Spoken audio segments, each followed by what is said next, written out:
Bismillahirrahmanirrahim. Assalamualaikum warahmatullahi wabarakatuh. Alhamdulillahirabbil alamin, hamdan syakirin, hamdan naimin, hamdan yuafi ni'amahu wa yukafi'u mazidah. Ya Rabbana walakal hamdu walakal syukru kama yanbaghi li jalali wajhikal karim wa azimi sultanik. Rabbi israh li sadri wa yassir li amri wahlul 'uqdatam min lisani yafqahu qawli. Shadaqallahu azim. Sahabat cahaya hati yang dirahmati Allah Subhanahu wa taala. Alhamdulillah ala kulli hal, alhamdulillah ala kulli nikmat, alhamdulillah ala kulli syai'in qadir, la haula wala quwata illa billahil azim. Bersyukur kepada Allah, hari ini sahabat ya, sudah sampai saya di tanah air ya, dari 3 bulan lamanya berada di Saudi Arabia. Masya Allah, luar biasa. Tak ada kalimat selain ucapan Alhamdulillahirabbil alamin. Ilmu yang saya ambil, salah satu ilmu yang saya ambil adalah berapa banyak orang-orang yang di sana pertama punya penyakit yang banyak menghilangkan nikmat orang lain. Nah, tidak sedikit. Apa itu penyakitnya? Penyakit hasad.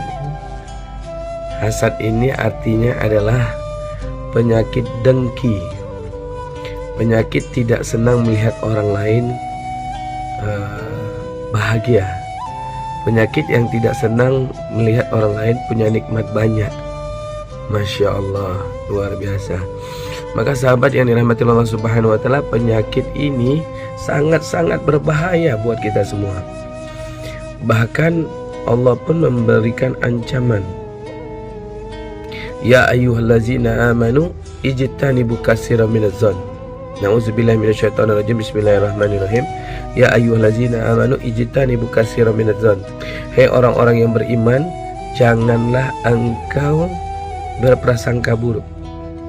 Inna ba'dadh-dhonni ismun. Karena sedikit prasangka burukmu itu bisa menghancurkan dirimu dengan larutan dosa. Masya Allah. Kemudian apa yang terjadi sahabat yang dirahmati Allah Subhanahu wa taala? Wala tajasatu. Dan janganlah engkau mencari-cari kesalahan orang lain. Wala yaghtab ba'dukum ba'da. Dan janganlah engkau menggibah, memfitnah. Nah, kemudian apa? Ayyakulallah ma akhihi maitan fakarihitumuh. Apakah engkau mau memakan daging yang sangat busuk dari saudaramu sendiri? Pasti engkau jijik, pasti engkau tidak mau. Maka sahabat, kita lihat. Yang pertama, Allah bilang ijtanibu katsiran minadh-dhon. Tak boleh prasangka buruk dengan Allah. Berapa banyak orang-orang berada di tanah suci berprasangka buruk dengan Allah. Ya. Apa yang terjadi ketika dia susah, dia bilang Allah marah sama dia. Enggak. Kemudian Allah menggantungkan inna ba'dadh-dhonni ism.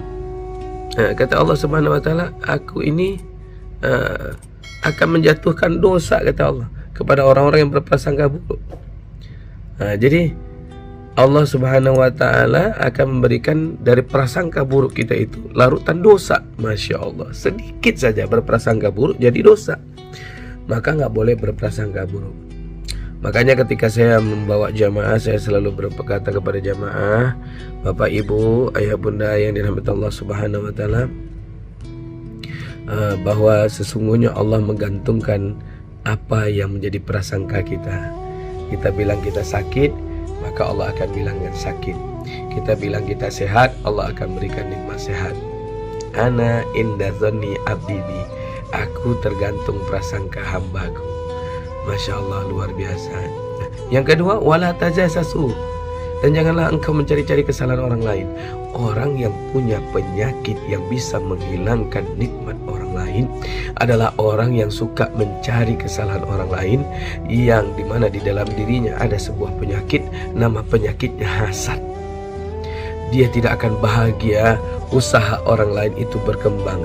Dia tidak akan pernah bahagia melihat orang itu senang. Dia tidak akan pernah bahagia melihat orang-orang mendapatkan kesuksesan. Dia akan jatuh sakit. Kenapa? Ada hasad. Maka orang yang bahagia melihat orang lain senang adalah orang yang jauh dari hasad. dan dia akan taburkan kebaikan walaupun orang itu pernah menyakiti hatinya, tapi dia bantu orang itu bagaimana usahanya bisa berkembang. Masya Allah, nikmat sahabatku yang dirahmati Allah Subhanahu wa Ta'ala. Ketika kita mampu menjadikan diri kita menjadi manusia yang mampu menghilangkan hasad, maka orang yang hasad tidak hanya akan mencari kesalahan orang lain, tapi dia berusaha. Ketika tidak menemukan kesalahan orang tersebut, dia akan bikin tuh yang namanya apa? Ghibah dan fitnah. Wala yatabaddukum ba'du. Allah larang, Allah ancam, jangan kau dekati, jangan kau bikin fitnah, jangan kau bikin ghibah. Tapi orang yang hasad, maaf, beribu maaf sahabat yang dirahmati Allah Subhanahu wa Ta'ala, apa yang terjadi? Dia akan buat fenomenal di mana orang-orang itu bisa hancur. Setelah dia cari-cari kesalahan tidak ketemu, dia bikin tuh yang namanya fitnah. Awalnya sih bukan fitnah, ghibah kecil. Ghibah, dia ghibahkan orang, sinilah, itu si fulan buka usaha pakai jampi-jampi. Itu si fulan buka usaha pakai ini dan itu. Itu si fulan buka usaha pakai segala macam. Itu si fulan buka usaha dari perkara yang haram. Kemudian apa yang terjadi? Tidak ditemukan oleh orang-orang yang berusaha mentabayunkan. Akhirnya apa yang terjadi? Dia bikin tuh perkara yang kedua. Apa? Fitnah.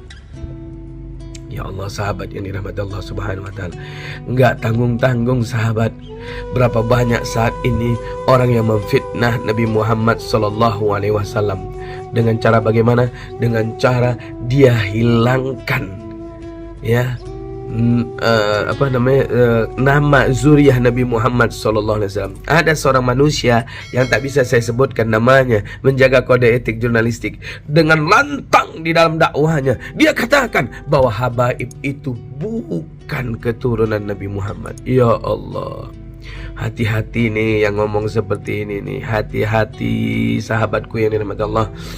Nih saya habis tahallul nih, Masya Allah. Lihat, ya, apa yang terjadi sahabatku yang dirahmati Allah Subhanahu wa Ta'ala, ketika cucunya Nabi Muhammad sallallahu alaihi wasallam itu berdoa, maka Allahu Akbar. Apa doanya mereka? Allahumma adin man adahum. Dan ini doanya Nabi Muhammad sallallahu alaihi wasallam. Ya Allah, celakakanlah orang yang mencelakakan cucuku, wa wali man walahum, dan muliakanlah orang-orang yang memuliakan cucuku. Maka oleh sebab itu sahabat yang dirahmati Allah, hati-hati penyakit hasad, iri dengan kesuksesan, ketenaran nama orang lain, iri dengan dakwah orang lain yang disukai begitu banyak oleh orang lain. Berapa banyak tuh orang yang ingin menghancurkan nama baik Ustaz Abdul Somad. Berapa banyak orang yang menghancurkan nama baik Ustaz Hadi Hidayat. Berapa banyak orang-orang yang ingin menghancurkan nama-nama baik daripada orang-orang yang berdakwah dengan jujur. Berapa banyak orang-orang yang menghinakan, mencaci maki daripada keturunan Nabi Muhammad SAW yang mendakwahkan dengan kulil haqqu law kana murra, katakan kebenaran itu walaupun pahit. Salah satunya Al-Habib Muhammad Rizik Syihab. Maka hati-hati hasad. Berapa banyak sekarang orang yang menghancurkan usaha orang lain karena hasad, ya, karena mungkin usahanya sama-sama dagang buah, sama-sama dagang daging, sama-sama dagang ini, sama-sama buka travel umroh dan haji, sama-sama mungkin mohon maaf jadi perwakilan umroh dan haji. Akhirnya apa? Membuat iklan. Iklannya itu menjatuhkan travel egg, padahal dia dapat ilmu dari travel tersebut. Ya Allah, hati-hati. Jadi mohon maaf perpanjangan tangan di sebuah travel.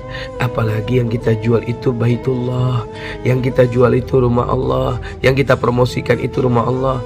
Bagaimana nih tempat yang suci nih kita promosikan dengan cara hasad. Tempat yang suci, yang dimuliakan oleh Allah dan baginda Nabi Muhammad, kemudian kita promosikan dengan cara yang menjelek-jelekkan orang lain.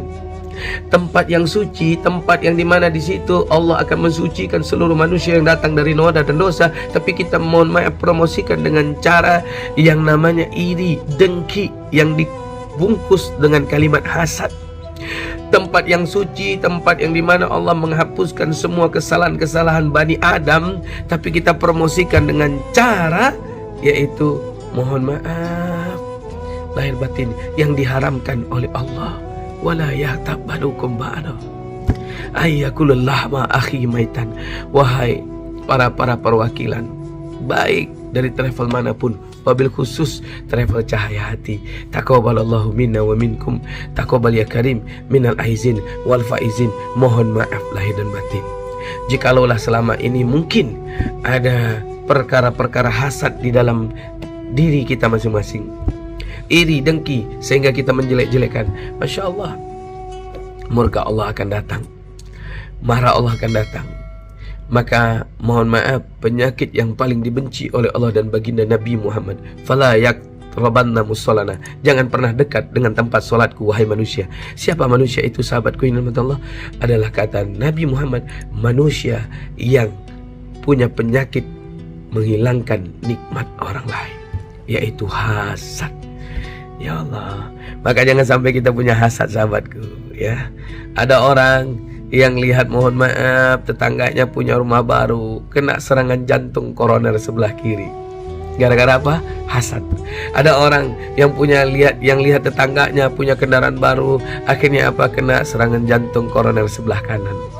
Dan ada orang yang lebih berbisa lagi, ketika lihat apa yang terjadi, tetangganya punya suami baru, punya istri baru, kena serangan jantung mendadak dia. Masya Allah.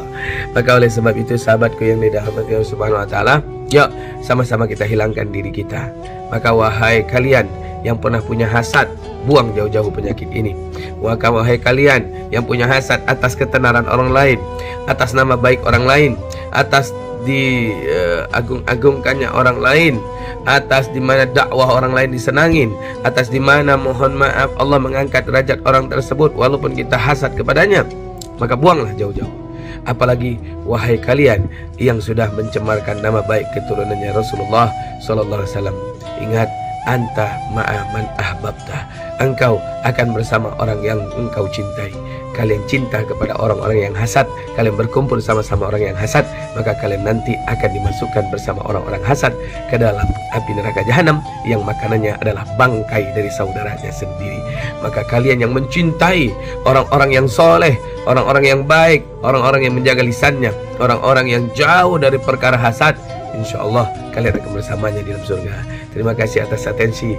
Mohon maaf lahir batin. Semoga yang sedikit ini bisa memberikan hikmah, hidayah dan hidayah, dan kita amalkan di dalam kehidupan sehari-hari. Maka oleh sebab itu, sahabatku yang dirahmati Allah Subhanahu wa Ta'ala, jaga diri kita dari penyakit yang bisa menghilangkan nikmat orang lain, yaitu hasad. Semoga Allah lindungi kita semua. Amin ya rabbal alamin.